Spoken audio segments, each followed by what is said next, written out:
l'IOPT a la chance d'être reçu par la directrice de l'ANAMO. Elle a pris des engagements pour porter ce combat au niveau du président de la République pour qu'il puisse réagir dans les plus brefs délais. C'est ce que nous réclamons tous ici, nos chers étudiants. Et après cette rencontre? Bon, après cette rencontre, une conférence de presse est prévue pour demain à partir de 11 h au niveau de l'ISEC Campus 2, surtout aussi pour alerter l'opinion publique, pour que la sensibilisation se partage davantage dans les perspectives à venir, pour que l'État puisse réagir dans les plus brefs délais, pour que nous puissions encore retourner en classe dans les plus brefs délais. ñoo ngi sant yàlla rek man Omar Deme di xaritu ñëpp daal sëñ Omar Deme dëkk bi su ma gisee lépp loo xam ne day yàq rek danaa ci jóg. xale yi nit ñu baax lañu président yow laay waxal da nga na ngeen gën a déglu yéen ñi ko jegee ngeen jàppale xale yi ñu jàngi xale yi yaru lañu ndax mënoon nañu nekk tey ñu ñaan leen ñu bañ te mënoon naa leen ñaan ñu bañ mënuma ci dara mais loo wax dañ naan ñun dañ leen may. mais nag bëgg nañoo jàngi xëy di toog ci suñu kër yi daal di ndekki di añ di reer doy na bëgg nañoo jàngi te na leen président gën a jàppale et puis xale yu yaru lañu xale yu baax lañu ñu def fexe aussi soo gisee lii aussi mu yomb ndey ticket donc moo ko war a jot ko yeneen politiciens yi nekk Thiès it bu ma ci kenn mere nag man mere wu ma ci kenn de toute façon daal koy jot maa ku lay woo di la naan nu ñuy def di nga ko mën a woo ngeen waxtaan du dëgg mais ku la dul woo di la wax nu ñuy def yow munoo ko woo di ko wax dara ndax man alhamdulilah rabbil alamin kilifa yi mag yi nekk Dakar yëpp ñoo ngi may laaj situation Thiès maanaam jaar leen nii fu ngeen bëggee ngeen réglé ko ndax yu bañ am fii mais ku la dul woo nag munoo xëy di ko forcer di ko woo ndax ñun yàlla dimbale nañu suñu amee lu ñuy wuti yàlla dinañ ko jox wa ma min dabbatin fil ardi illa ala allahi rizquha foo koy yàlla jox la li nga lekk topp ñu lenn lu dul ñu leen dimbale nit ñi te yërëm nit ñi te wàcc si ci population bi jël leen a jege def ni ñii di def politicien bu wàccul ci population bi jaruñu ci sonn ñi ma ci seqal am nañu samay xarit su ma leen woowee dinaa leen jot du ñu tëdd guddi te woowu ñu ma xam naa leen jarul wax mais nekk fii nag di tagg kenn loolu moom jóge nañ ci duñu tagg kenn ndax duñu géwélu kenn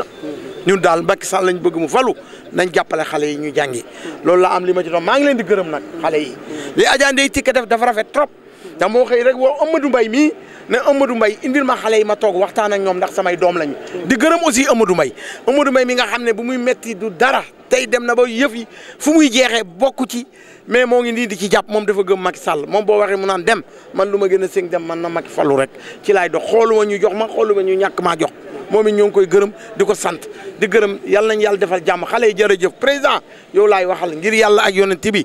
lillahi wa rasulihi yaag sa soxna jàppale leen xale ñu jàng nee naa rek lii da ngeen koo yëgut su ngeen ko yëgoon di ngeen ko saafara ñi leen jege nañ leen yëgal lu xew melentaan bu deewee sax war ngeen koo yëg melentaan kat fii lañ doon dox léegi melentaan bi dëgg nañ ko dee na ngeen yëg ko loolu mooy jàppale président mais yéen yëgu leen dara su ngeen rombee nit ñi yëg seen tenti seen weetar tenti du ngeen lijjanti kenn du ngeen seeti kenn élection jot ngeen defe nit ñi di leen jël seen carte di leen ko jox nit ñi dofuñu de koo ci yëgul du la yëg koo ci yëg nag mu yëg la man lii la am li ma leen di wax wàcc leen ngeen wax ak nit ñi ñun képp kuy wax ak nit ñi ñoo ngi leen wax ñun nag duñ jay kenn mais président ñun ñoo ngi wax ak ñi ci kaw renseignement yi ñoo ngi wax ak ñoom bu baax xamal leen ne Thiès amul leen di wax aussi lu may tëjee sama wat ngeen dimbale ma Thiès amul problème ñun ñooy suñu problème bopp problème bi mooy leader yi fi nekk ak seen nit ñi ak entourage bi ñi leen dem di leen di nettali loo xam ne du dëgg ñoo yàq dëkk bi leader yi dama leen di jox benn mbir dama leen di ngeen moytu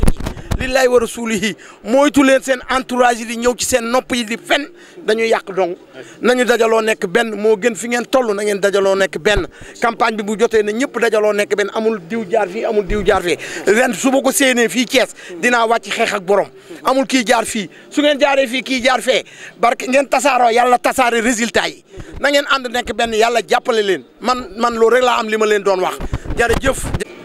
Facilitateur de la rencontre entre les étudiants et Madame la directrice de l'ANAM Adja Ndeye Tické Ndiaye. waaw ndaje bi liñ ci tënk d'abord mooy sant yàlla di sant la directrice Adja Ndeye Tické Ndiaye di sant étudiants yi nga xam ne ñoo nekk sama wet ak collaborateur wu Ndeye Tické yi di wax ne ndaje bi yàlla def na ci ndox mu sedd ndax avant ñuy daje am nañ écho que président jël na en charge situation bi nga xam ni ci la étudiants yi nekkoon ba nga xam ne étudiants yi incessamment dinañ retourner wu ci seen campus yi commencé jàngi mais Adja Ndeye Tické li ñuy retenir ci moom mooy d'abord oyofaayam ensuite le fait que moom muy le seul premier responsable boo xam ne moo nangoo recevoir étudiants yi rafetlu ko ñu rafetlu oyofaayam moom aussi li mu ñaan étudiants yi mooy nañ ànd ak dal nañ ànd ak yar ak teggin étudiants yi aussi loolu lañ wone ci Adja Ndeye Tické mooy ànd ak yar ànd ak dal ànd ak yar ak teggin am nañ nag plan d'action bu ñuy dérouler parce que suba ñoom dañuy def conférence de presse loolu duñ leen ko teree def parce que conférence de presse c'est pas de la violence mais liñ leen di ñaan daal mooy bu ñu def violence bu ñu def benn action boo xam ne dañ leen di xeeb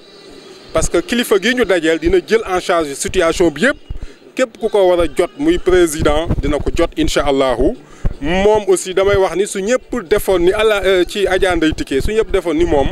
je pense que problème mu Thiès problème yëpp dina réglé wu. parce que nii ñu def problème étudiants yi noonu la ñu war a jël problème yëpp benn par benn résoudre ko ndànk.